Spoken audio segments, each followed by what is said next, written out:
यीशु मेरे अंदर है, यीशु को मैं पहने हूँ, मुझ में वो जिंदा है। यीशु मेरे साथ है, यीशु मेरे अंदर है, यीशु को मैं पहने हूँ, मुझ में वो जिंदा है। यही मेरी ताकत है, ये नहीं भूलना है। ओ यही मेरी ताकत है, ये नहीं भूलना है। ओ कभी नहीं भूलना है, कभी नहीं भूलना है। ओ कभी नहीं भूलना है, कभी नहीं भूलना है। यीशु मेरे साथ है, यीशु मेरे अंदर है, यीशु को मैं पहने हूँ, मुझ में वो जिंदा है। यीशु मेरे साथ है, यीशु मेरे अंदर है, यीशु को मैं पहने हूँ, मुझ में वो जिंदा है। यही मेरी ताकत है, ये नहीं भूलना है। ओ यही मेरी ताकत है, ये नहीं भूलना है। ओ कभी नहीं भूलना है, कभी नहीं भूलना है। हाँ कभी नहीं भूलना है, कभी नहीं भूलना है।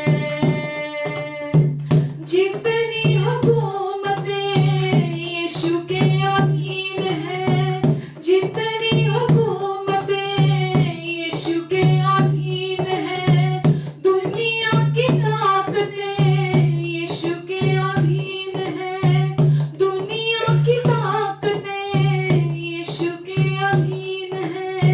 सारी बीमारियां यीशु के अधीन है, सारी बीमारियां यीशु के अधीन है।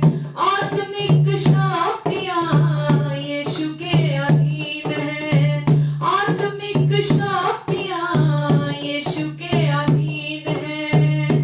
यही मेरी ताकत है, ये नहीं भूलना है। ओ यही मेरी ताकत है, ये नहीं भूलना है। ओ कभी नहीं भूलना है, कभी नहीं भूलना है। हाँ कभी नहीं भूलना है, कभी नहीं भूलना है। यीशु मेरे साथ है, यीशु मेरे अंदर है, यीशु को मैं पहने हूँ, मुझ में वो जिंदा है।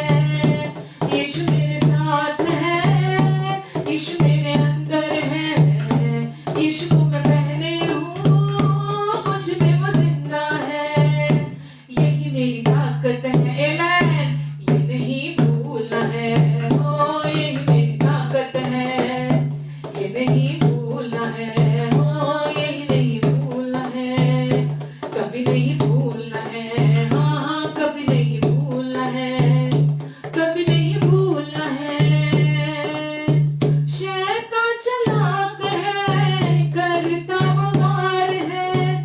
शैतान चालाक है, करता वो वार है। मजलूम यीशु से वो गया हार है, मजलूम यीशु से वो गया हार है।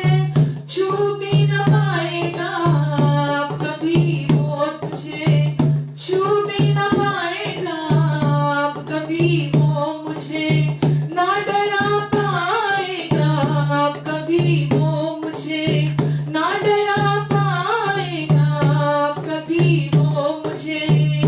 यही मेरी ताकत है, ये नहीं भूलना है। ओ यही मेरी ताकत है, ये नहीं भूलना है। ओ कभी नहीं भूलना है, कभी नहीं भूलना है। हाँ कभी नहीं भूलना है, कभी नहीं भूलना है। यीशु मेरे साथ है, यीशु मेरे अंदर है, यीशु को मैं पहने हूँ, मुझ में वो जिंदा है। यीशु मेरे साथ है,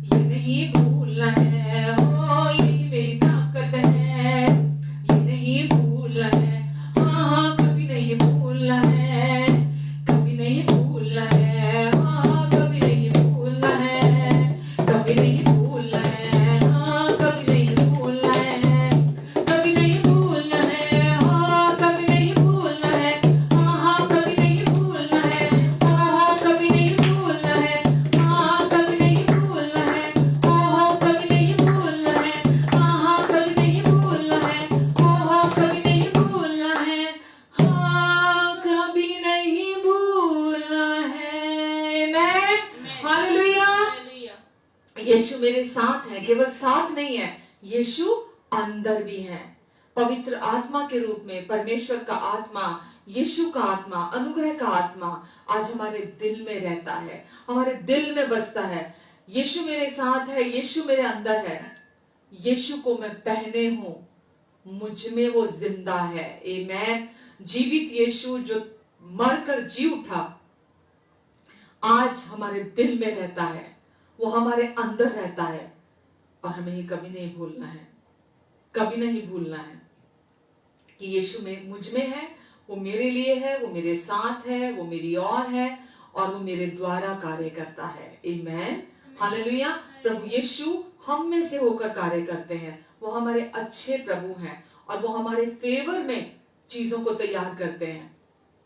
पहले वो हम में काम करते हैं, हमारे लिए काम करते हैं, फिर हमारे द्वारा काम करते हैं। आमेन। हालेलुया। धन्यवाद देते हैं प्रभु हम आपको। Hallelujah, hallelujah. Thank you Jesus. Hallelujah. Amen. Hallelujah. Thank you Lord. Thank you Jesus.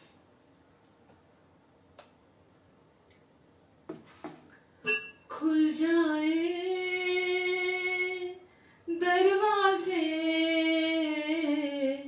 मिल जाए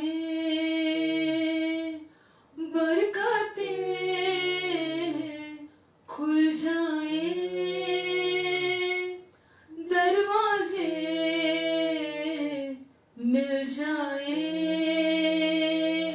बरकतें, प्रभु यीशु मसीह के नाम से, प्रभु यीशु मसीह के नाम से, प्रभु यीशु मसीह के नाम से, प्रभु यीशु मसीह के नाम से, कहिए खुल जाए दरवाजे, मिल जाए बरकतें, खुल जाए दरवाजे, मिल जाए बरकतें, प्रभु यीशु मसीह के नाम से, प्रभु यीशु मसीह के नाम से, प्रभु यीशु मसीह के नाम से, प्रभु यीशु मसीह के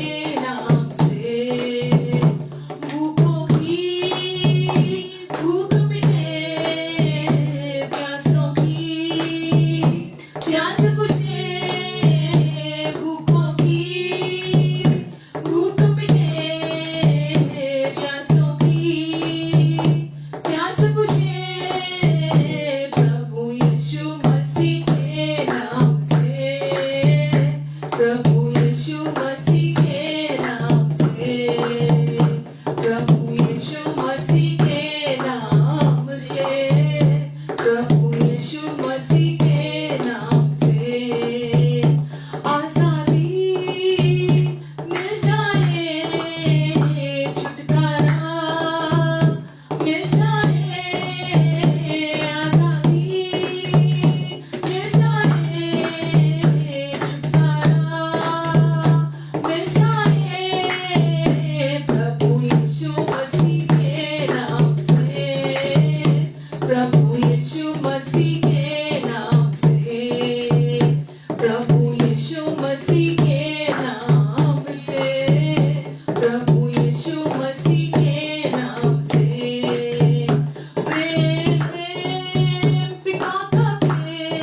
यीशु मसीह के नाम से, प्रभु यीशु मसीह के नाम से मैं हालेलुया आजादी मिल जाए, छुटकारा मिल जाए प्रभु यीशु के नाम से, हर शराब से, हर पाप के बंधन से, हर धर्म के बंधन से, किसी भी प्रकार का जो भी दुष्ट का काम है वो सब टूट जाता है यीशु मसीह के नाम से। हर रीति से आजादी, संपूर्ण चंगाई, संपूर्ण छुटकारा यीशु मसीह के नाम में है। उद्धार मिल जाए, मुक्ति मिल जाए, शांति मिल जाए, वो शांति जो अलौकिक शांति है, वो शांति जो ये दुनिया के पास नहीं है, जो ये दुनिया नहीं देती है, वो प्रभु यीशु मसीह पर विश्वास करने से हम पा लेते हैं। आमेन। प्रभु यीशु, हम आपके नाम को धन्यवाद देते हैं, आपके नाम को ऊंचा उठाते हैं यीशु, क्योंकि जो आप है प्रभु वो कोई नहीं हो सकता, जो आपसे हो सकता है वो किसी से नहीं हो सकता।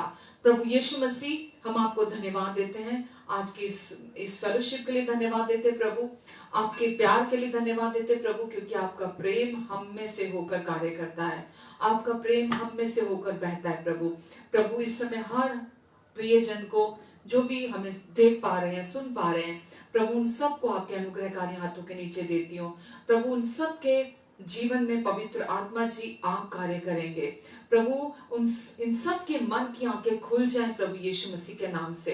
प्रभु आप इनके हृदय में आज जो बात पहुंचाना चाहते हैं प्रभु, आप पवित्र आत्मा के द्वारा इनके हृदय में वो बात को पहुंचाने जा रहे हैं। आप मेरी भी मदद करने जा रहे हैं प्रभु। आप कहते हैं कि मैं तुझे बुद्धि और बोल दोनों दूंगा प्रभु। आप कहते हैं कि प्रतिभा तू खड़ी हो तो मैं तेरा मुंह भर दूंगा प्रभु। मैं आपकी ओर ताकती हूँ, आप मेरे जीवन का सोर्स हैं, आप मेरे जीवन के हर क्षेत्र का स्रोत हैं प्रभु जी। मैं आप पर डिपेंड होती हूँ, आपकी ओर ताकती हूँ प्रभु। मैं जानती हूँ जो आपकी तरफ देखता है प्रभु, किसी का मुंह आज तक काला नहीं हुआ। जो आप पर विश्वास करता है वो कभी किसी रीति से लज्जित नहीं होता प्रभु, वरन वो आपकी महिमा को देखता है प्रभु।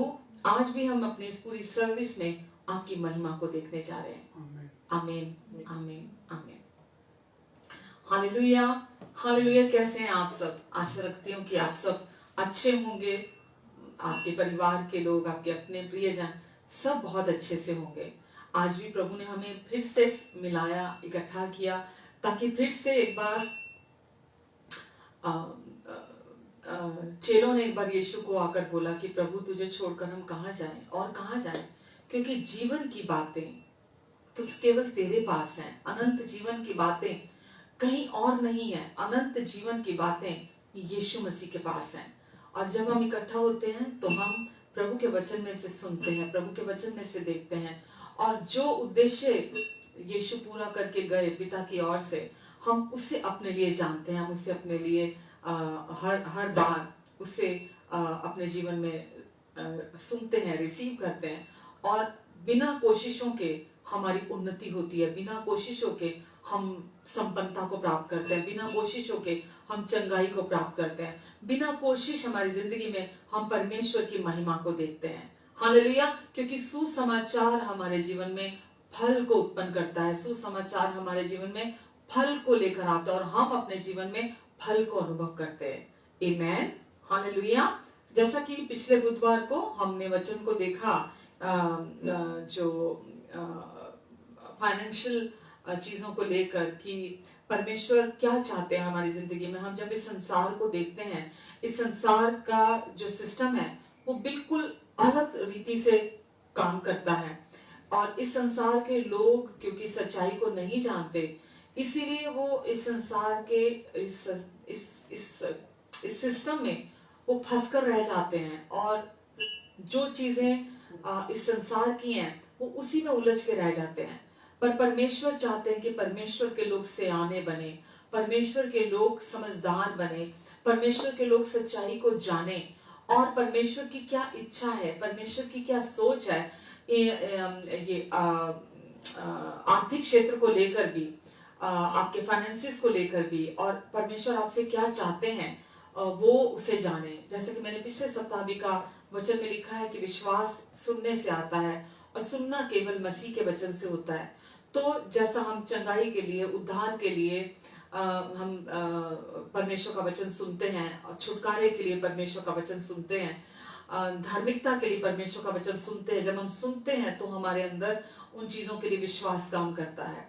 वैसे ही संपन्नता के लिए हमारे जीवन में हम परमेश्वर के वचन को सुनते हैं, और विश्वास सुनने से आता है। जब तक कोई सुनेगा नहीं तब तक कोई कैसे विश्वास करेगा। तो हमने पिछले सप्ताह भी देखा कि परमेश्वर का वचन इसके विषय में क्या कहता है, और पहला इतिहास 29:12 में हमने देखा था कि धन और महिमा तेरी ओर से मिलती है, धन और महिमा तेरी ओर से मिलते हैं, और तू सबों के ऊपर प्रभुता करता है। परमेश्वर ही है जो धन और महिमा के ऊपर परमेश्वर स्वामी है, प्रभु है। सामर्थ और पराक्रम तेरे ही हाथ में है, और सब लोगों का बढ़ाना और बल देना तेरे हाथ में है। तो परमेश्वर हमारे जीवन में जैसा कि उद्धार के परमेश्वर हैं, चंगाई के परमेश्वर हैं, हमारे जीवन में बाकी दूसरे क्षेत्रों में जो भी परमेश्वर के राज्य से बिलोंग करता है, सब कुछ को लेकर परमेश्वर हमारे प्रभु हैं हमारे जीवन पर। वो हमारे मालिक, हमारे मास्टर हैं परमेश्वर हर चीज में। तो वैसा ही हम इस वचन में देख रहे हैं कि धन और महिमा भी जब आप परमेश्वर के राज्य से बिलोंग करते हैं तो हम ये जानते हैं कि ये सब परमेश्वर से बिलोंग करते हैं, और हमें इसके ऊपर धन के ऊपर मालिक बनकर नहीं बैठना है। हमें धन के क्षेत्र में भी परमेश्वर को अपना प्रभु चुनना है, परमेश्वर को उसके ऊपर स्वामी बना रहने देना है। परमेश्वर आपके और मेरे आर्थिक क्षेत्र में परमेश्वर ही स्वामी है, और हमें परमेश्वर को ही स्वामी बनाकर रखना है। तो जब परमेश्वर स्वामी है उस क्षेत्र में, तो हम कौन हुए? हम धन को लेकर हम सेवक बन जाते हैं। धन की परमेश्वर के सेवक धन के क्षेत्र में, यानी कि जैसा स्वामी चाहता है वैसा ही हम उस क्षेत्र में परमेश्वर के राज्य में हम वैसा ही परमेश्वर के कहे अनुसार करते हैं। आमेन, हालेलुया। जो लोग भी परमेश्वर पर विश्वास करते हैं, वचन कहता है उन्हें कभी किसी भली वस्तु की कमी घटी नहीं होती, कभी भी उन्हें किसी के सामने हाथ फैलाना नहीं पड़ता। तो परमेश्वर चाहते हैं कि हम खुद पर विश्वास ना करें, हम धन पर विश्वास ना करें, क्योंकि अगर हम खुद पर विश्वास करते हैं, अपनी एबिलिटी पर, अपने गिफ्ट्स पर, अपने टैलेंट्स पर हम अगर विश्वास करते हैं, तो जैसा हमने पिछली बार देखा था कि ये हमारे जीवन में विनाश को लेकर आता है। तो हमें धन के क्षेत्र में बहुत समझदार बनना है, और परमेश्वर क्या कहते हैं उसके विषय में हमें उसको सीखना है। आमेन। हमने पढ़ा था यिर्मयाह 10:23 में कि वहां वचन में लिखा है कि हे प्रभु मैं जान गया हूं, हे प्रभु मैं जान गया हूं कि मनुष्य का मार्ग उसके वश में नहीं है। हे प्रभु मैं ये जान गया हूं कि मनुष्य का मार्ग उसके वश में नहीं है। मनुष्य चलता तो है अपनी समझ से, अपने अनुसार मनुष्य चलता तो है, परंतु उसके डग, उसके कदम उसके अधीन नहीं है। तो हम ये जानते हैं कि वहां परमेश्वर ने हमारे लिए एक उत्तम मार्ग रखा है जिसमें परमेश्वर हमें चलाते हैं, परमेश्वर अपने वचन के द्वारा हमें लीड करते हैं। तो परमेश्वर ने अपने लोगों के लिए एक उत्तम, एक सबसे अच्छा मार्ग परमेश्वर ने रखा है। व्यवस्था विवरण 8:18 में हमने देखा, परंतु तू लिखा है वहां अपने प्रभु अपने परमेश्वर यहोवा को पर विश्वास रखना, क्योंकि वो ही है जो तुझे सामर्थ देता है। क्या क्या सामर्थ देता है? कि वो तुझे संपत्ति प्राप्त करने की सामर्थ देता है। क्यों देता है? ताकि जो वाचा उन्होंने हमारे पूर्वजों से शपथ खा के बांधी है वो उसे पूरा कर सके। तो परमेश्वर हमें धन कमाने की सामर्थ देते हैं।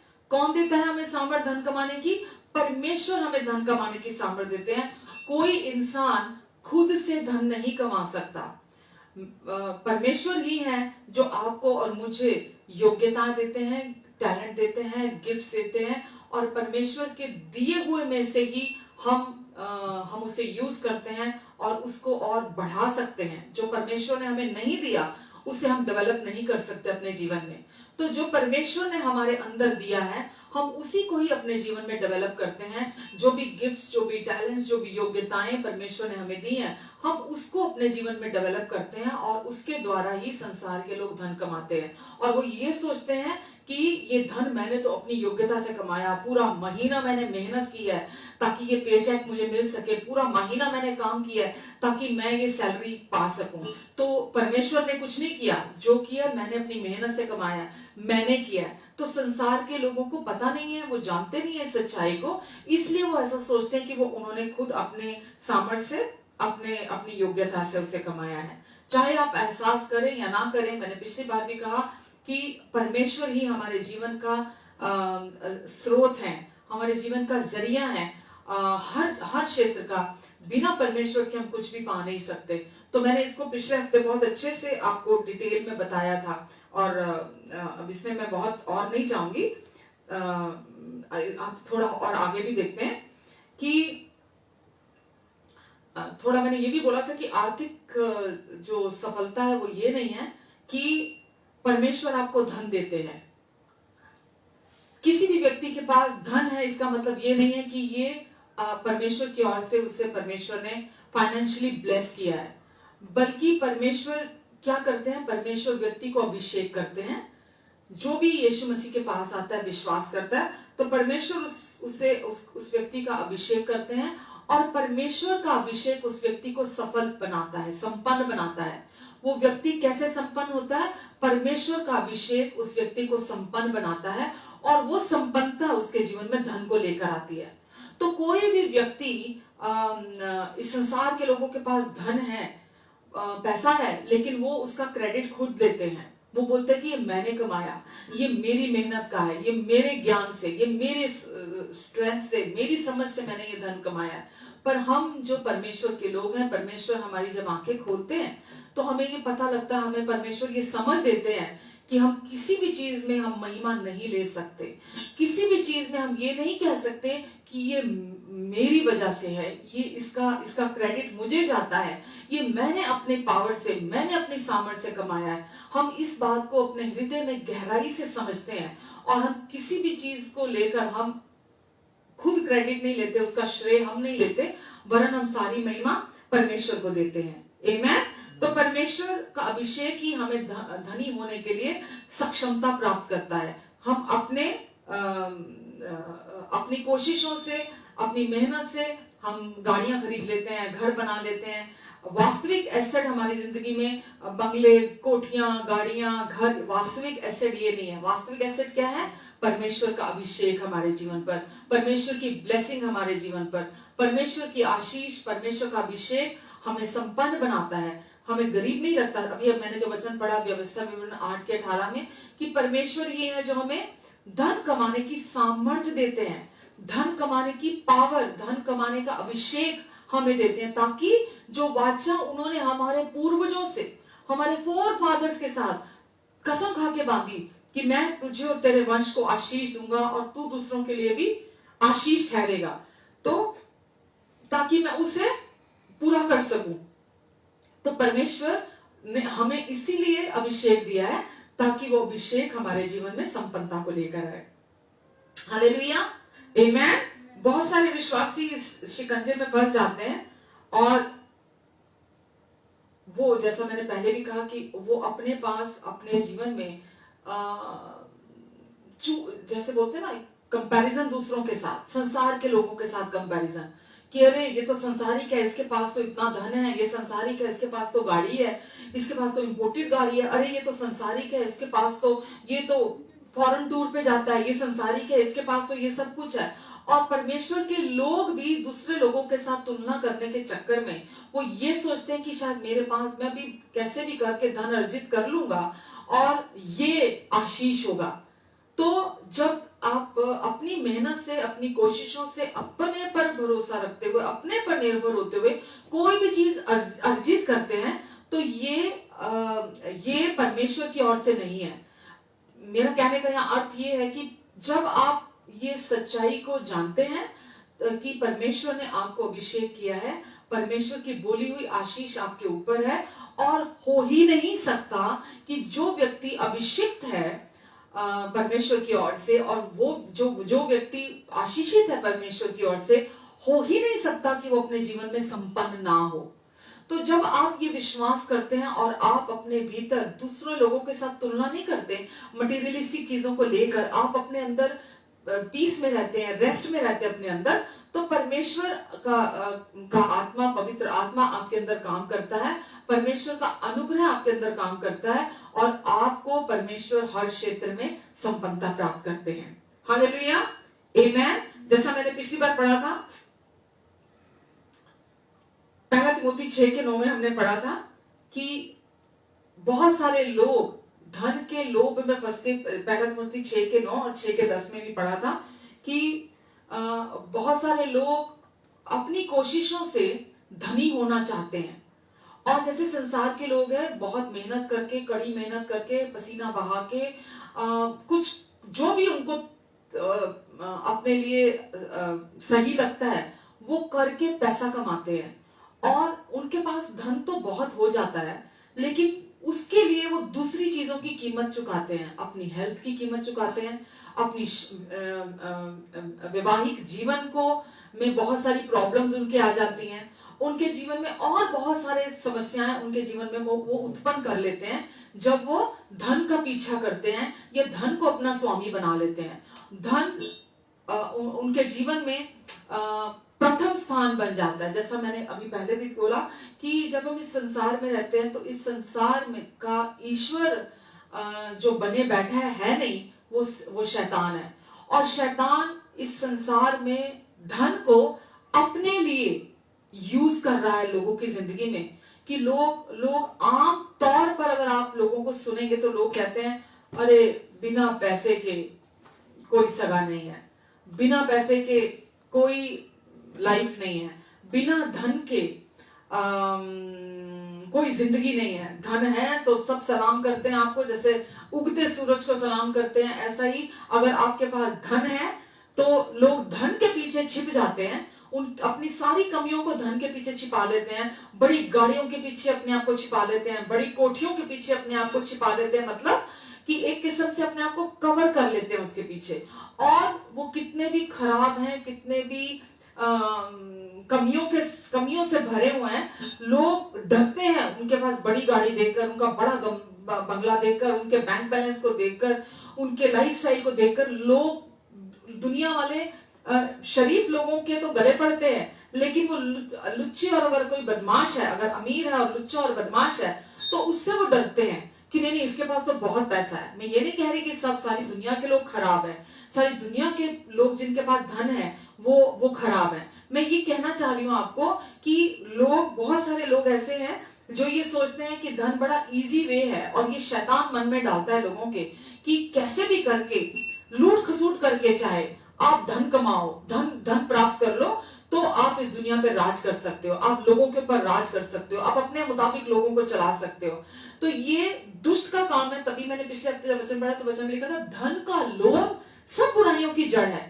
कि अगर व्यक्ति ये सोचता है कि धन सब कुछ है, तो ये उस व्यक्ति के जीवन में बाकी की बुराइयों को लेकर आता है। अगर किसी व्यक्ति के जीवन में धन के प्रति लोभ है, तो उसके जीवन में जो भी बाकी की कमियां हैं वो सब उभर के आ जाती हैं, वो सब निकल कर आ जाती हैं अगर एक व्यक्ति के जीवन में धन के प्रति लोभ है। तो परमेश्वर के राज्य में धन सबसे छोटी चीज है। धन सबसे छोटी चीज मानी जाती है परमेश्वर के राज्य में। धन परमेश्वर के राज्य में बड़ी चीज नहीं है, और हमारी जरूरत धन पूरी नहीं करता। हम धन की तरफ नहीं देखते अपने जीवन यापन के लिए, हम परमेश्वर की तरफ देखते हैं हमारे जीवन की हर जरूरत के लिए, क्योंकि जो वायदा करता है वो सच्चा है।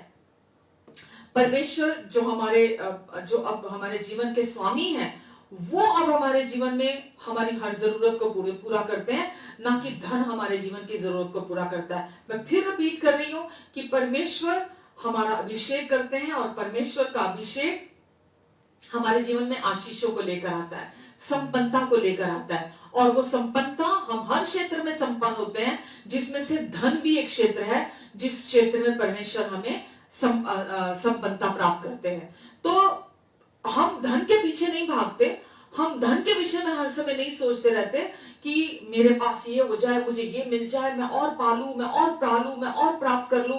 मैं वो एक संसारिक सॉन्ग है ना, बाप बड़ा ना भैया, सबसे बड़ा रुपया। आज के टाइम में ये बिल्कुल सच्चाई है। बाप बड़ा ना भैया, सबसे बड़ा रुपया। और ये कौन कर रहा है?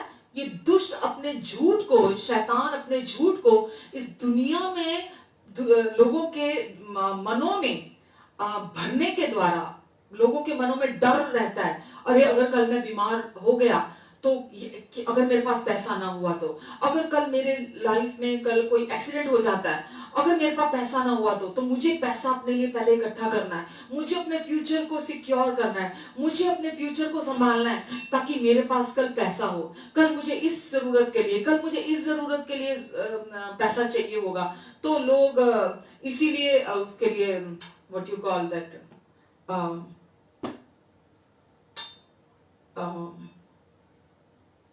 जो लोग इंश्योरेंस कराते हैं, इस ये सोचकर भी कराते हैं कि हम पहले इकट्ठा पैसा दे दें, जमा करा दें, उसके बाद हम पैसा। इंश्योरेंस गलत नहीं है, लेकिन ये सोचते हुए, पैसे पर भरोसा रखते हुए, धन पर भरोसा रखते हुए लोग अपने फ्यूचर को सिक्योर करना चाहते हैं। पर मैं आपको बताना चाहती हूँ, हमारा फ्यूचर परमेश्वर के हाथों में है। जैसा कि इस साल के शुरुआत में ही परमेश्वर ने मेरे हृदय में उस वचन के द्वारा बात की और मैंने आप तक भी वो वचन पहुंचाया, क्योंकि परमेश्वर आपके विषय हमेशा अच्छा सोचते हैं, अच्छा चाहते हैं। और वचन में लिखा है यिर्मयाह 29:11 में कि जो कल्पनाएं मैं तेरे विषय करता हूं उन्हें केवल मैं जानता हूं, वो तेरे हानि की नहीं, वो तेरे कुशल की हैं, अंत में मैं तेरी आशा पूरी करूंगा।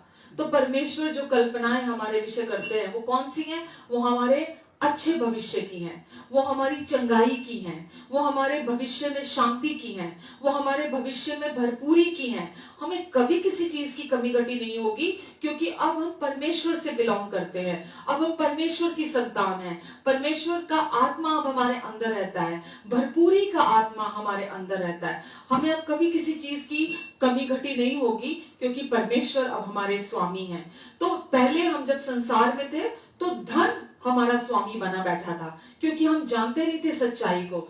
इसीलिए यीशु ने क्या कहा? तुम सच्चाई को जानोगे और सच्चाई तुम्हें आजाद करेगी। तो हमारे अंदर धन के कमी को लेकर भी डर रहता था और इसीलिए हम अपने जीवन में इनसिक्योर रहते थे।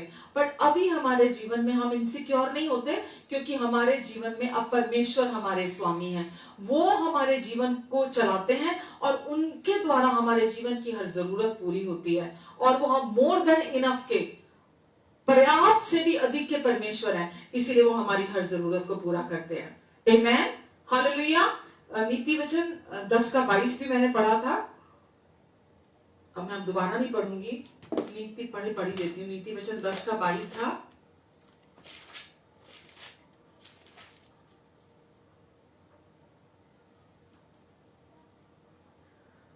धन लिखा है, प्रभु की आशीष ही से मिलता है। धन किससे मिलता है?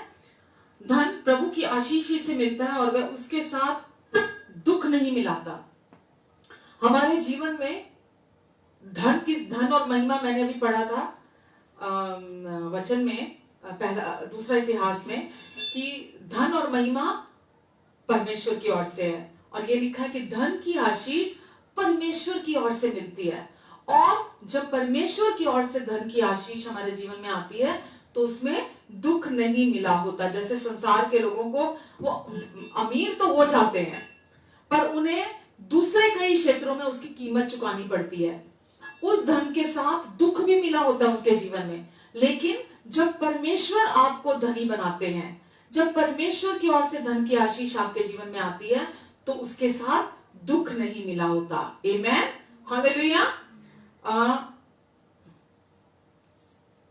जब यदि आप परमेश्वर की रीति से समृद्ध होते हैं, संपन्न होते हैं, तो परमेश्वर उसमें दुख नहीं मिलाते, वरन आशीष आप में जोड़ दी जाती है। आशीषों पर आशीषें आपके जीवन में जोड़ दी जाती हैं। जब संसार के हिसाब से इंसान अपनी समझ का सहारा लेता है, तो जैसे मैंने बोला, उसकी लाइफ में बहुत सारी समस्याएं उस धन के साथ आती हैं।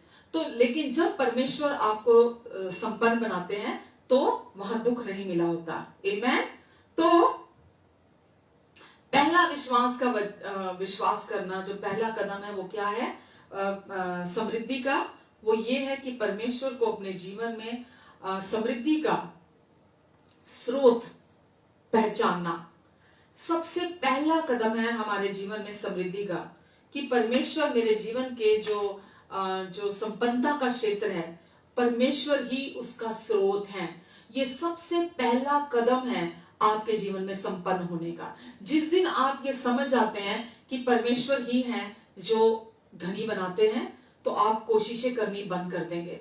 जिस दिन आप ये समझ जाएंगे कि परमेश्वर की आशीष हमें धनी बनाती है, आप कोशिश करनी बंद कर देंगे। जिस दिन आप ये समझ जाएंगे कि धन और महिमा परमेश्वर के हैं, आप उस दिन कोशिश करनी बंद कर देंगे। और यही शुरुआत का सबसे पहला कदम है संपन्न होने का।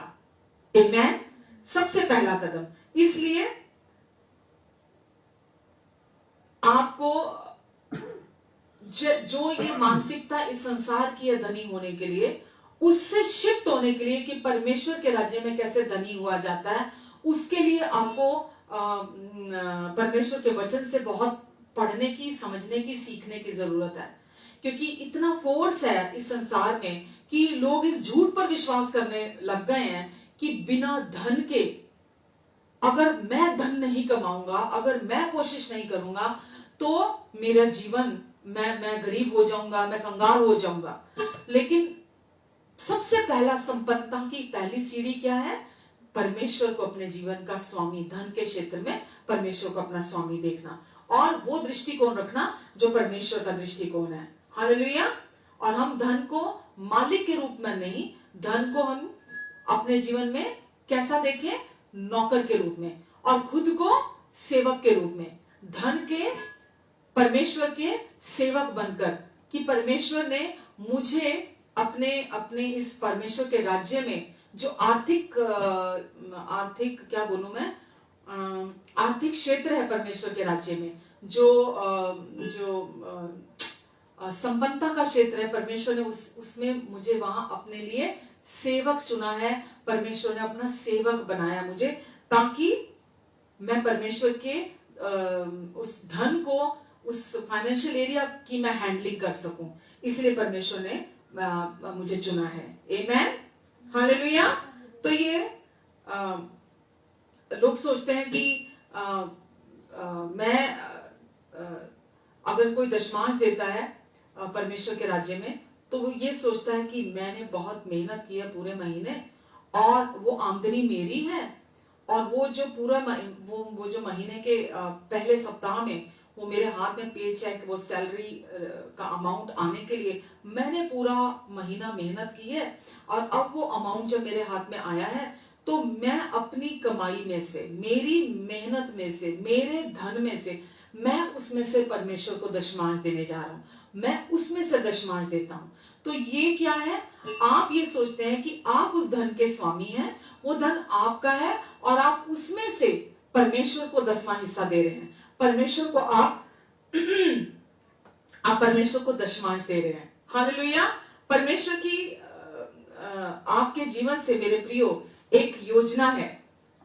परमेश्वर चाहते हैं कि आप अपने धन के क्षेत्र में परमेश्वर पर भरोसा रखें, और परमेश्वर को जब आप उन पर भरोसा रखते हैं धन के क्षेत्र में, जो भी आपकी आमदनी है, जो भी आपको सैलरी मिली है, जो भी आपका बिजनेस करते हैं, जो भी आपके हाथ में पैसा आता है, जब आप उस पैसे के क्षेत्र में, जो भी आपकी खुद की आमदनी है, चाहे वो नौकरी से है, चाहे वो बिजनेस से है, जो भी आपकी आमदनी है, जब आप उस आमदनी में उस सारे धन को, परमेश्वर को उस धन का स्वामी, और खुद को उस सारी कमाई के लिए आप सेवक बनाकर चलते हैं, आप सेवक मानकर चलते हैं उस धन के लिए, तो परमेश्वर की आशीष तब आपको समृद्ध बनाती है, और समृद्ध बनाती है।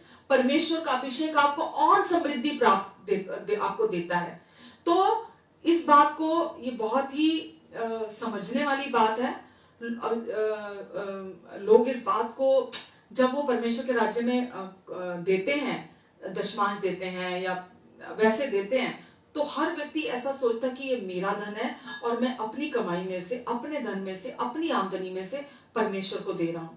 तो इसी क्षेत्र में आपको वो जो धन है, क्योंकि धन कमाने की सामर्थ आपको परमेश्वर देते हैं, ताकि जो वाचा उन्होंने आपके पूर्वजों के साथ शपथ खा के बांधी है वो उसे पूरा कर सके।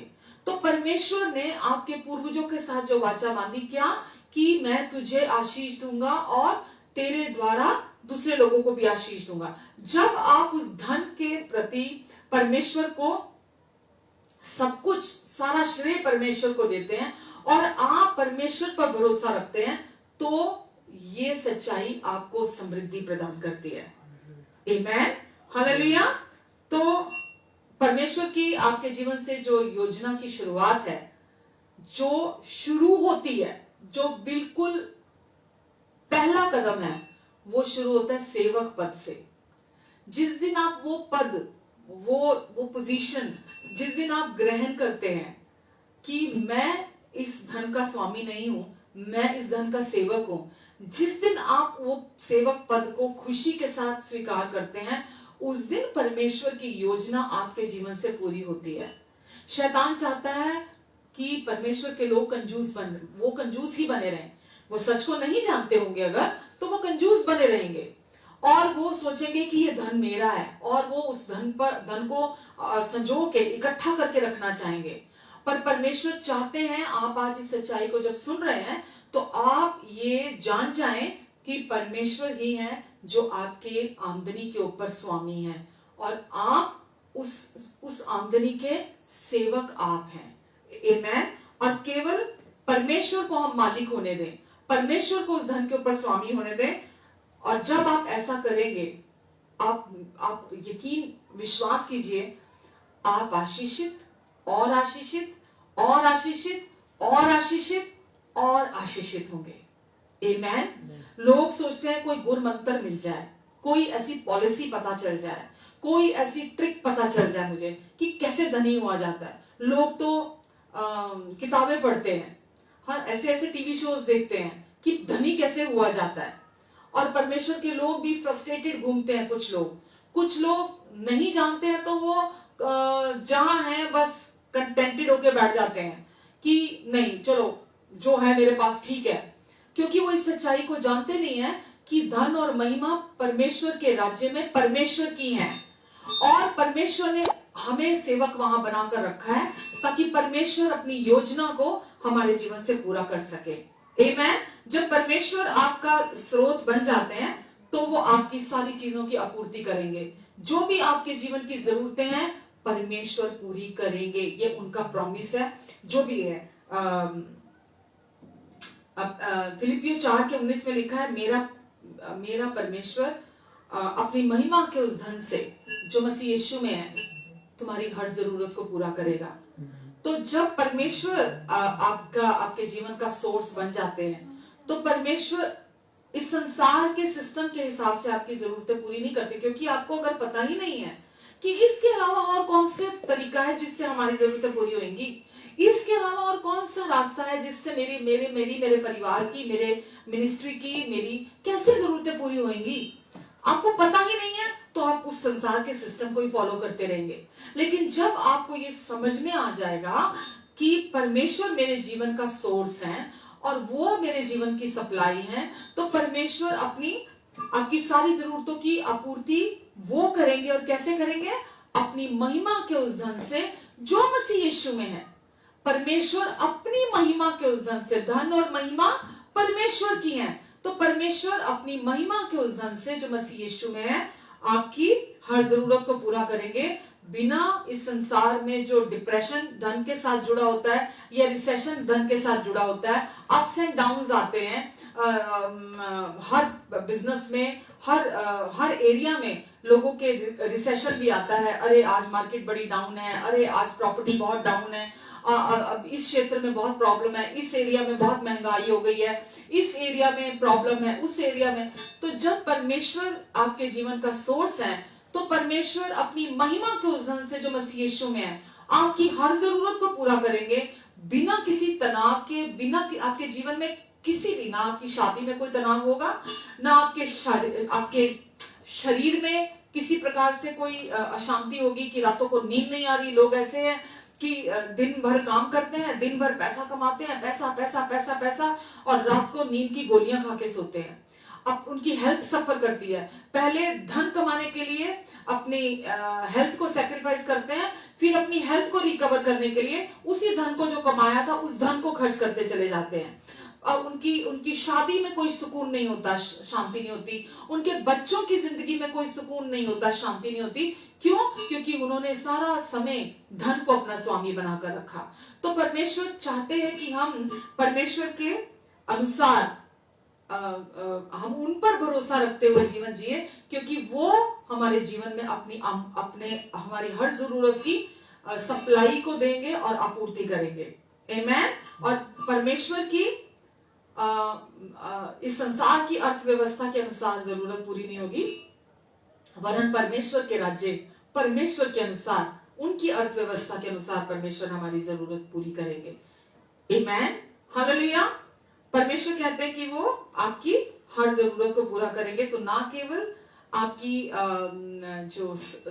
आप संपन्नता के क्षेत्र में कह रहे हैं कि अलौकिक रीति से आपको संपन्न बनाएंगे, बल्कि उसके साथ साथ आपको अलौकिक शांति भी देंगे। वो शांति जो ये संसार के पास नहीं है मेरे प्रियो। यीशु ने कहा, तू मत डर और ना तेरा मन व्याकुल हो, मैं तुझे शांति दिए जाता हूं, वो शांति दिए जाता हूं जो ये संसार नहीं देता। इस संसार की शांति नहीं है, वो शांति जो अलौकिक शांति है। परमेश्वर आपको संपन्नता के साथ, आपको प्रॉस्पेरिटी के साथ साथ परमेश्वर आपको अपनी अलौकिक शांति भी देते हैं, जो इस संसार के लोगों के पास नहीं है। हालेलुया, हालेलुया, आमेन। और परमेश्वर के ऊपर फाइनेंसिस को लेकर, धन के क्षेत्र में विश्वास करना सबसे छोटा विश्वास का कदम है। यानी कि आप, और बहुत सारी चीजें हैं परमेश्वर ने जो हमें दी हैं, जो यीशु ने क्रूस पर पूरा कर दिया आपके लिए और मेरे लिए, वो सब काम पूरा हो चुका है। तो वो सारी चीजें हम विश्वास से, परमेश्वर ने अपने अनुग्रह से वो सब काम पूरा कर दिया, और विश्वास के द्वारा हम उन चीजों को अपने जीवन में रिसीव करते हैं। तो वो सारी चीजें हम अपने जीवन में विश्वास से रिसीव करते हैं, और उसका सबसे पहली शुरुआत, सबसे छोटा कदम जो विश्वास का है, वो धन के क्षेत्र में। सबसे पहली शुरुआत परमेश्वर पर, धन के क्षेत्र पर विश्वास करना सबसे शुरुआती कदम है, सबसे पहला कदम है कि जब आप परमेश्वर पर, धन को लेकर आप परमेश्वर पर भरोसा करना सीख जाते हैं। और ये बात को आप हल्का ना ले, इस बात को यूं ही सुनकर आगे ना बढ़ जाएं। अगर आप ये कहते हैं कि मैं परमेश्वर पर विश्वास करता हूं, मैं परमेश्वर पर विश्वास करता हूं, तो क्या आप धन के एरिया में, धन के क्षेत्र में आप परमेश्वर पर विश्वास करते हैं कि परमेश्वर आपकी हर जरूरत को, हर दिन आप क्या सवेरे कॉन्फिडेंस के साथ उठते हैं? क्या आप हर दिन परमेश्वर पर कल की चिंता नहीं करते? आप कल की चिंता में अपने आज अपने मन में धन को अपना स्वामी तो नहीं बनाए हुए, आप अपनी शांति को तो नहीं खोए हुए। अगर आप धन के क्षेत्र में केवल और केवल परमेश्वर को अपना स्वामी बनाए हुए हैं, मेरी प्रार्थना है कि परमेश्वर इस बात को लेकर आपके मन की आंखों को खोलें जो मैं कह रही हूं, और ये बात आप तक पहुंचे जो मैं पहुंचाना चाह रही हूं, कि आप चंगाई के लिए विश्वास करना, अपने आने वाले कल के लिए विश्वास करना, अच्छी सेहत के लिए विश्वास करना, अपने मन की शांति के लिए विश्वास करना, अपने बच्चों के अच्छे भविष्य के लिए विश्वास करना, अपनी सफल शादी के लिए विश्वास करना, अपने जीवन साथी के बदलाव के लिए विश्वास करना, किसी भी क्षेत्र में विश्वास करना बाद की बात है। सबसे पहली बात, सबसे पहला कदम परमेश्वर पर, हम सारी चीजों के लिए परमेश्वर पर भरोसा रखते हैं कि परमेश्वर मेरे बच्चों को संभालेंगे, परमेश्वर मेरी हेल्थ को संभालेंगे। हम हर क्षेत्र में परमेश्वर पर भरोसा रखते हैं और परमेश्वर काम करते हैं। पर मेरे प्रियो, यदि आप धन के एरिया में, पैसे के एरिया में, संपन्नता के एरिया में अगर आप परमेश्वर पर भरोसा नहीं रखते, तो जब आपने पहला कदम ही नहीं चढ़ा, पहली सीढ़ी ही नहीं अगर आपने अभी तक पार की है, पहला कदम ही आपने नहीं चला, तो बाकी सारी चीजों के लिए आप कैसे विश्वास करेंगे परमेश्वर पर? तो पहले हम अपने अंदर से इन सारी इनसिक्योरिटीज को जाने देते हैं कि मैं अगर दे दूंगा तो खत्म हो जाएगा, अगर मैं जो मेरे पास है मैं क्यों दूं लोगों को, मुझे क्या जरूरत है लोगों को देने की, मैं नहीं देना चाहता लोगों को आप, क्योंकि आप अपने अंदर डरे हुए हैं, इनसिक्योर हैं, आप अपने अंदर आने वाले कल की चिंताएं कर रहे हैं, आप अपने अपने अपने जीवन में संसार के प्रणाली के हिसाब से सोच रहे हैं, संसार जैसे सोचता है, संसार जैसे चलता है, संसार जैसे काम करता है, क्योंकि आप उस तरह से सोच रहे हैं, उसके अनुसार सोच रहे हैं। हालेलुया। लेकिन परमेश्वर कहते हैं जो सबसे छोटा है, प्रभु यीशु ने वचन में कहा, मैं अभी पढ़ रही हूं आगे आपके लिए, जो सबसे छोटा है, अगर हम उसके लिए परमेश्वर पे विश्वास नहीं कर सकते कि परमेश्वर वो प्रोवाइड कराएंगे, तो फिर हम बड़े के लिए कैसे परमेश्वर पे विश्वास रखेंगे? जो सबसे छोटा है, मैं आपके लिए पढ़ूंगी लूका 16:10 और 11, ये वचन यीशु ने कहे हैं। लूका 16:10 और 11, जो थोड़े से थोड़े में सच्चा है, जो थोड़े से थोड़े में सच्चा है, वह बहुत में भी सच्चा है, और जो थोड़े से थोड़े में अधर्मी है, वह बहुत में भी अधर्मी है। इसलिए जब तुम अधर्म के धन में सच्चे ना ठहरे, तो सच्चा धन तुम्हें कौन सौंपेगा? हालेलुया।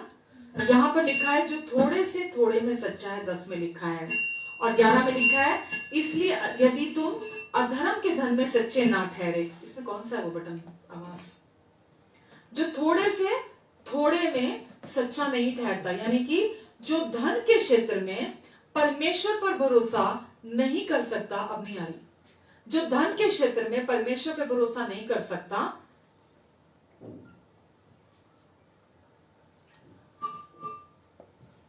परमेश्वर पे अगर सपोज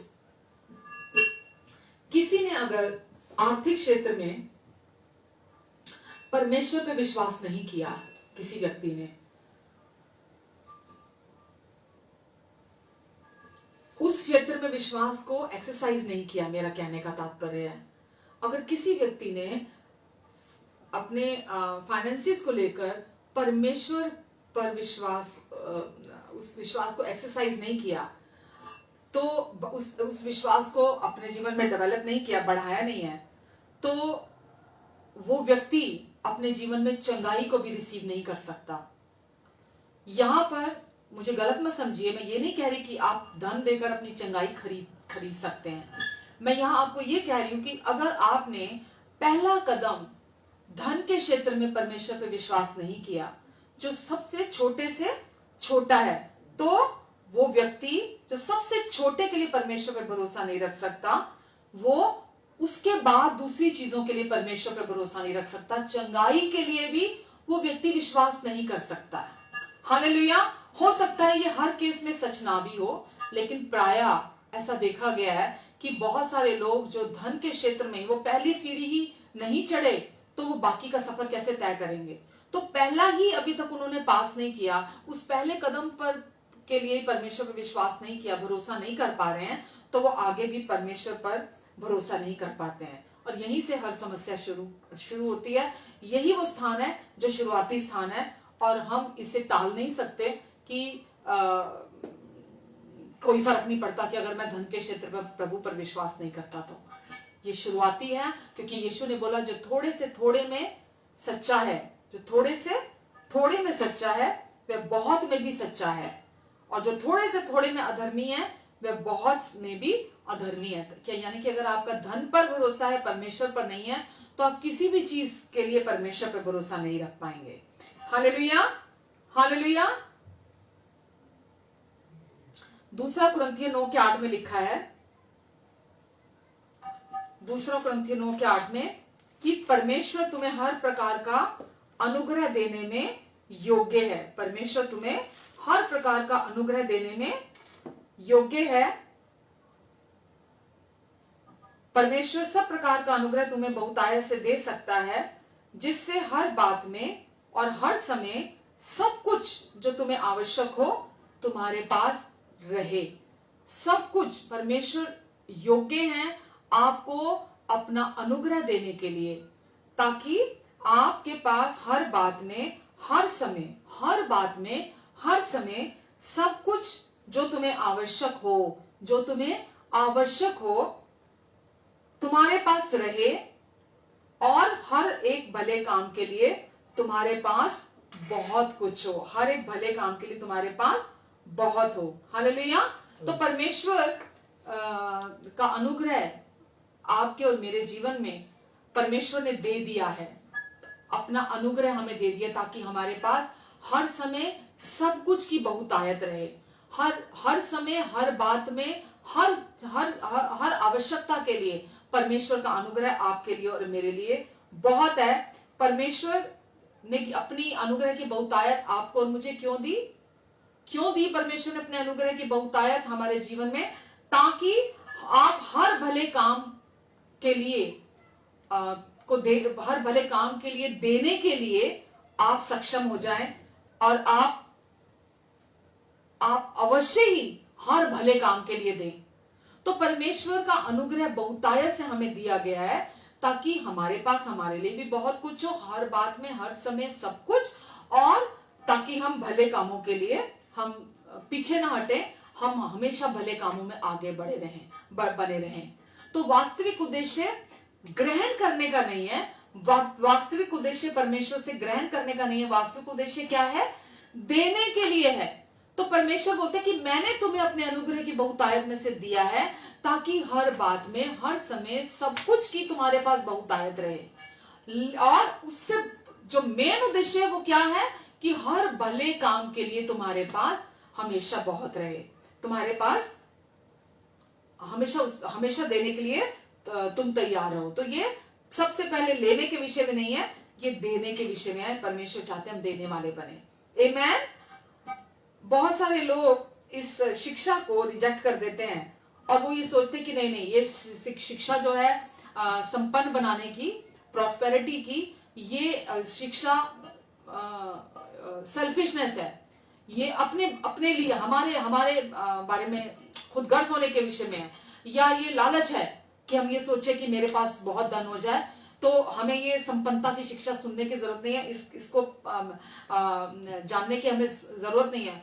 अगर मेरे पास सर ढकने को जगह है, छत है मेरे पास, और खाने के लिए मेरे पास अगर रोटी है, तो बस मैं सेटिस्फाइड हूं, मुझे उससे ज्यादा नहीं चाहिए।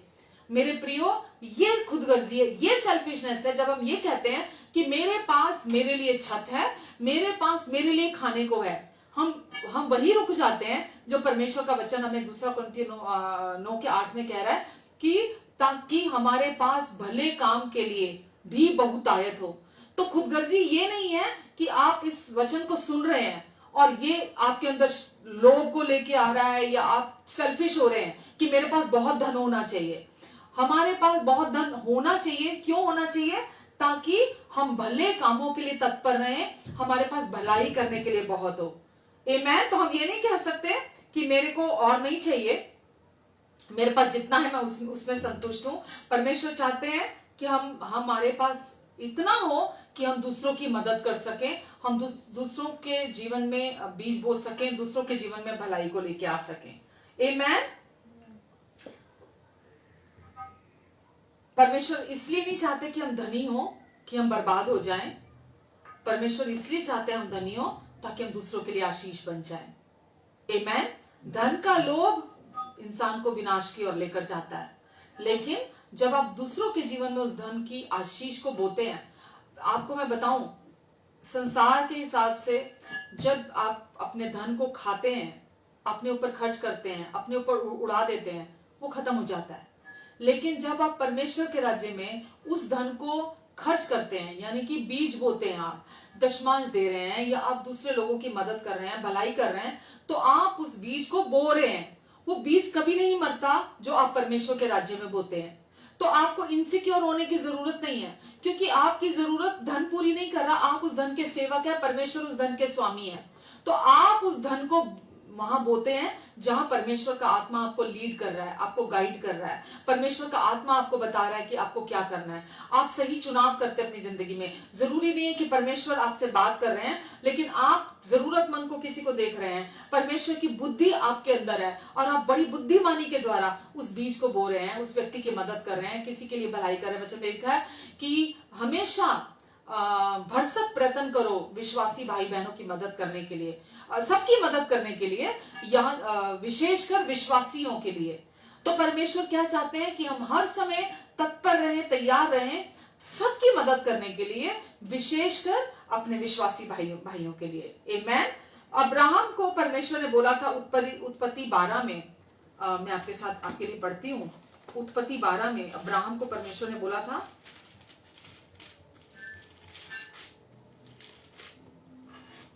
12:2 में लिखा था, और मैं तुझ से एक बड़ी जाति बनाऊंगा और तुझे आशीष दूंगा और तेरा नाम महान करूंगा और तू आशीष का मूल होगा।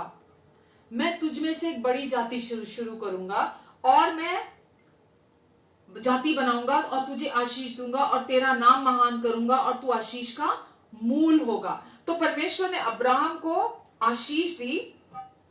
किस लिए आशीष दी? इसलिए नहीं कि उसके पास अपने लिए बहुत हो, पर परमेश्वर ने अब्राहम को आशीष दी ताकि वो दूसरों के लिए भी आशीष हो सकता था, वो दूसरों के लिए आशीष का कारण हो सकता था।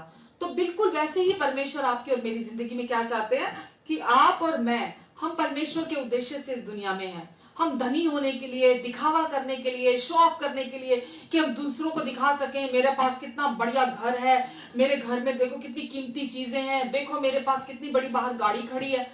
हम इस उद्देश्य से यहां नहीं है। ये सब चीजें होना बिल्कुल गलत नहीं है। ये सब चीजें परमेश्वर चाहते हैं कि ये सारी चीजें आपके पास हो, लेकिन परमेश्वर चाहते हैं कि इससे बढ़कर हम देने वाले बने। हम अपने ऊपर भी हमारी हर जरूरत को, परमेश्वर ने बोला वो अपने अनुग्रह की बहुतायत देते हैं ताकि हमारी हर जरूरत को पूरा करें, और हम बहुतायत से फिर भलाई के लिए परमेश्वर के राज्य में हम उस धन का इस्तेमाल करें। तो परमेश्वर आपके और मेरे जीवन से हमें बताना चाहते हैं कि परमेश्वर का राज्य कभी भी संपन्नता इसलिए नहीं देता कि हम खुद खाएं, खुद पहने, खुद के ऊपर खर्च करें। परमेश्वर हमें इसलिए संपन्न बनाते हैं ताकि हम परमेश्वर के लोग पहले खुद संपन्न होंगे, तभी वो दूसरों को संपन्न बनाएंगे। यदि आप ये बोलेंगे मेरे पास तो रहने के लिए छत है, खाने के लिए रोटी है, बस मुझे और नहीं चाहिए, यदि आप खुद ही संपन्न नहीं है, आपके पास खुद के लिए बहुतायत नहीं है, तो फिर आप कैसे दूसरे के लिए आशीष बन सकते हैं, जो भी हमने अब्राहम के वचन में पढ़ा। तो पहले आप ये मानसिकता रखते कि नहीं, मुझे इससे अधिक चाहिए, रहने के लिए छत, भोजन के लिए रोटी, इससे भी मुझे इससे अधिक चाहिए, क्योंकि परमेश्वर ने कहा है कि वो बोने वाले को बीज और भोजन के लिए रोटी देते हैं।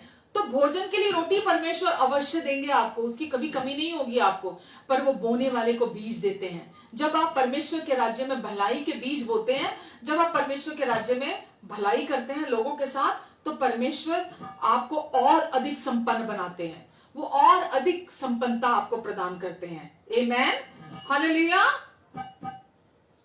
इसीलिए हमको ये जानने की जरूरत है कि परमेश्वर के अनुसार हमें कैसे संपन्न बनना है। मैं एक वचन देखना चाहती हूँ, शायद मुझे लगा मैं मिस कर रही हूँ। हमेशा इस बात को लेकर वचन में देखें कि परमेश्वर का राज्य हमें संपन्न होने के लिए, प्रॉस्पर होने के लिए हमें क्या सिखाता है, हमारे बारे में क्या कहता है। क्योंकि जब तक आप सुनेंगे नहीं, तब तक आप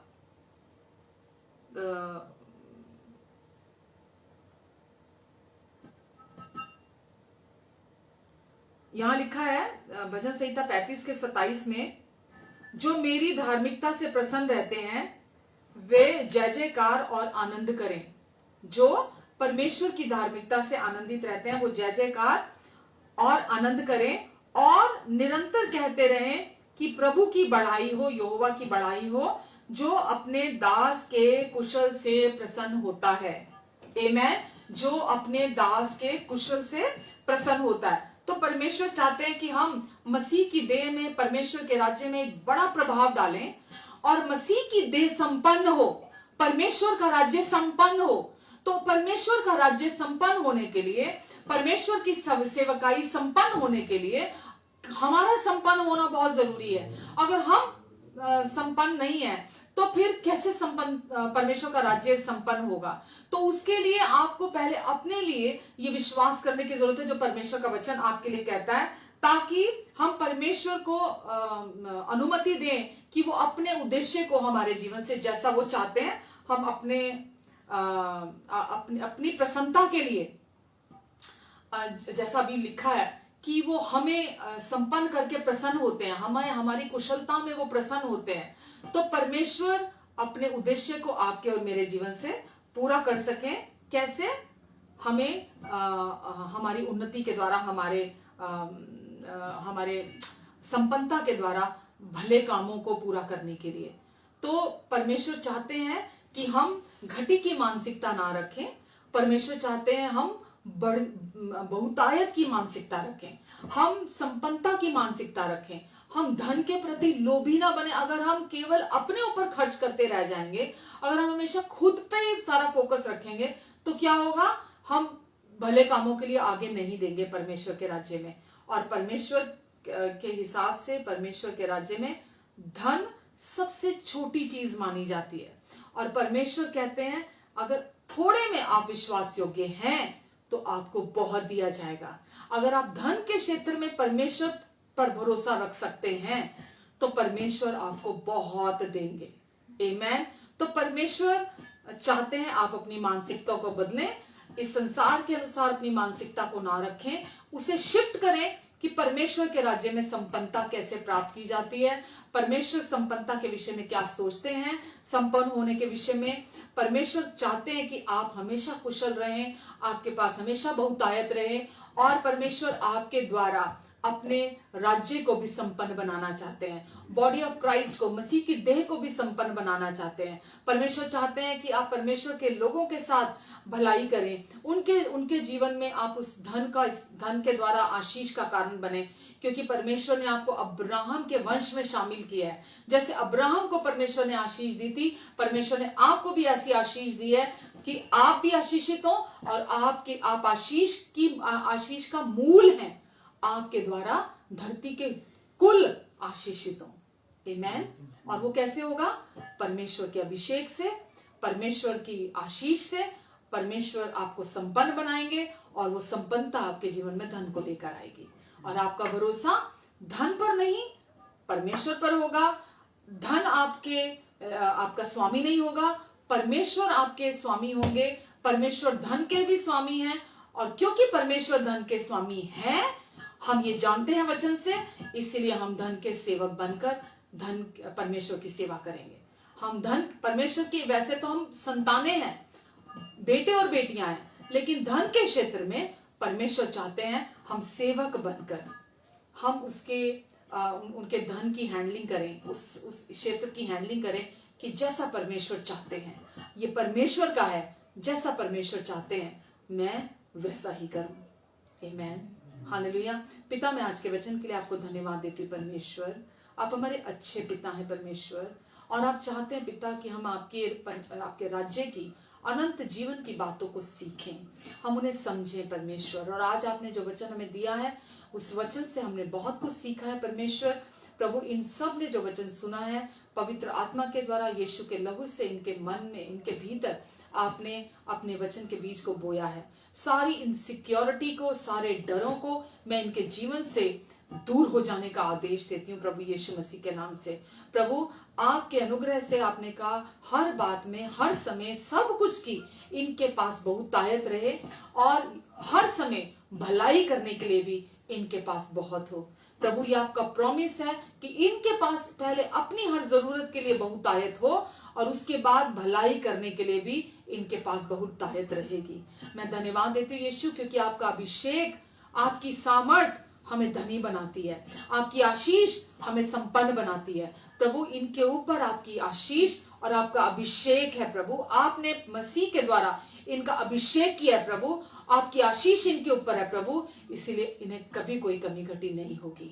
आमेन, amen and amen. Hallelujah, hallelujah. आइए प्रभु भोज लेते हैं। प्रभु यीशु मसीह ने रोटी ली और धन्यवाद देकर तोड़ी और कहा, ये मेरी देह है जो तुम्हारे लिए तोड़ी जाती है। यीशु ने अपनी सिद्ध और पवित्र देह हमारे लिए तोड़वाई ताकि हमें अपनी देह कभी ना तोड़वानी पड़े। तो कोई रोग, बीमारी, कोई कमजोरी, कोई बुढ़ापा, कोई मृत्यु आज परमेश्वर के लोगों के लिए नहीं है। कोई श्राप आज परमेश्वर के लोगों के लिए नहीं है। आज हम पूरी रीति से हर श्राप से छुड़ाए गए हैं। वचन में लिखा है, यीशु हमारे लिए क्रूस पर श्रापित हुए ताकि हम यीशु में आशीषित हो जाएं। यीशु हमारे लिए क्रूस पर धनी होते हुए भी निर्धन हुए ताकि हम यीशु में धनी हो जाएं। यीशु हमारे लिए, यीशु ने अपनी पीठ पर कोड़े खाए ताकि हम यीशु में चंगे हो जाएं। यीशु ठुकराए गए ताकि हम हमेशा के लिए अपनाए जाएं। यीशु लज्जित हुए ताकि हम परमेश्वर की महिमा को पालें। आमेन। तो प्रभु यीशु मसीह आपके और मेरे लिए उन्होंने अपनी देह तुड़वाने के लिए दे दी ताकि हम हमेशा के लिए संपूर्ण हो जाएं, हम में किसी बात की घटी ना हो। आइए हम प्रभु की देह में से खाते हैं। उसी रीति से कटोरा लिया। यीशु ने कहा, ये मेरा कटोरा नई वाचा का कटोरा है जो तुम्हारे पापों की क्षमा के लिए बहाया जाता है। यीशु ने हमारे पास्ट, प्रेजेंट और फ्यूचर, अतीत, वर्तमान और भविष्य के संपूर्ण पापों की कीमत अपनी देह पर चुका दी और हमारे पापों की सजा, दोष, दंड और न्याय अपनी देह पर चुका दिया है। और अब इस संसार का कोई व्यक्ति भी पापी नहीं है। हर व्यक्ति को केवल यीशु नाम पर विश्वास करने की जरूरत है। जो व्यक्ति यीशु नाम पर विश्वास करता है वो परमेश्वर कहते हैं उद्धार को प्राप्त करता है। आमेन। आइए हम प्रभु के इस नई वाचा में से प्याले में से पीते हैं।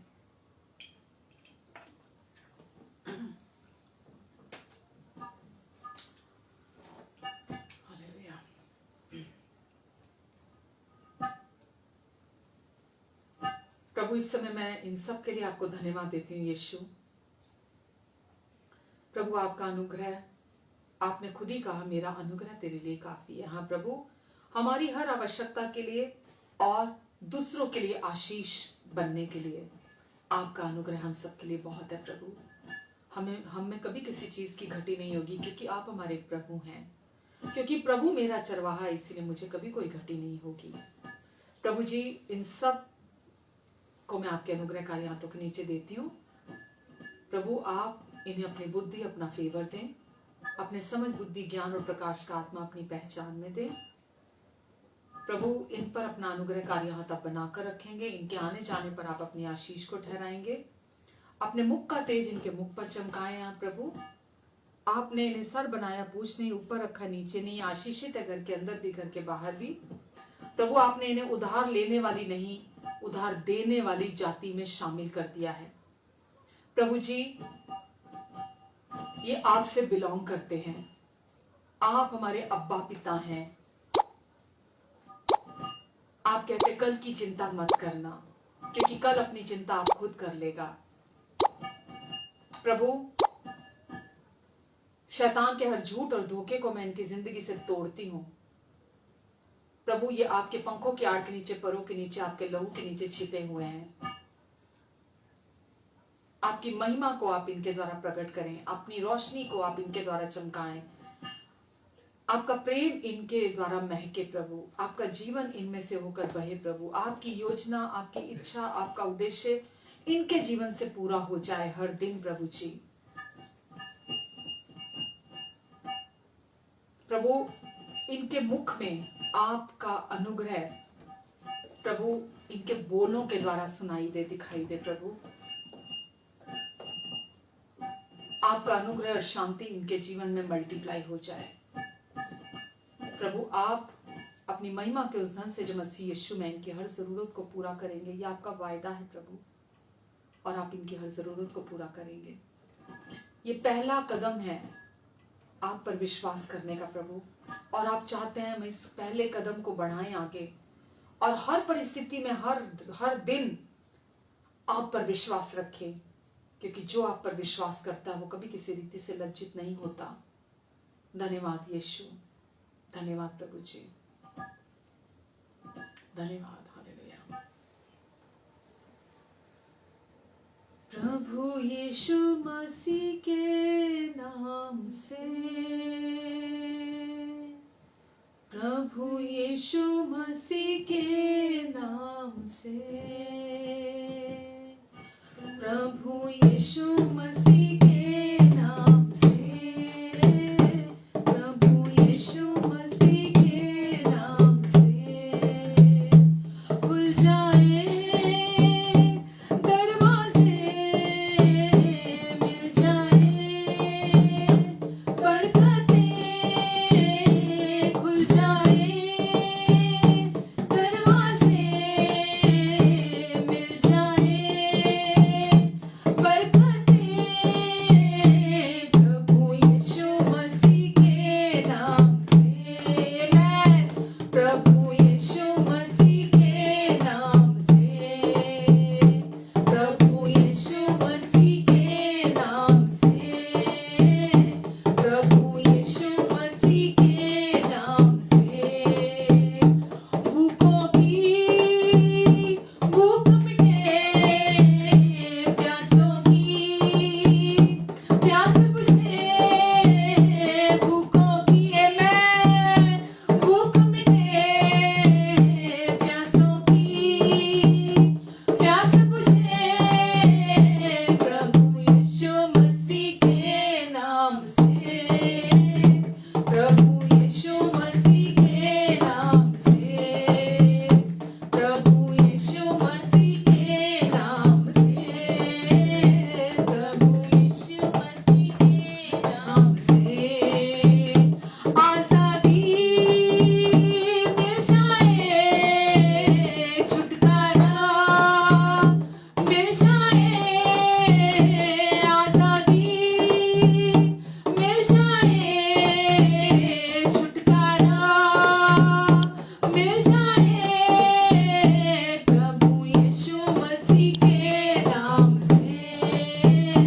प्रभु यीशु मसीह के नाम से, मैं प्रभु यीशु मसीह के नाम से, प्रभु यीशु मसीह के नाम से, प्रभु यीशु मसीह के नाम से, प्रभु यीशु मसीह के नाम से, प्रभु यीशु मसीह के नाम से, मैं प्रभु यीशु मसीह के नाम से, प्रभु यीशु मसीह के नाम से, प्रभु यीशु मसीह के नाम से, मैं धन्यवाद यीशु। प्रभु इन सबको आपके अनुग्रहकारी हाथों के नीचे देती हूँ पिता, इन सब की आप मदद करें। आप इन सब से अपने बिना शर्तों के प्यार से प्यार करते हैं। यह आपकी बहुमूल्य मूल्यवान संतान है प्रभु, और प्रभु आप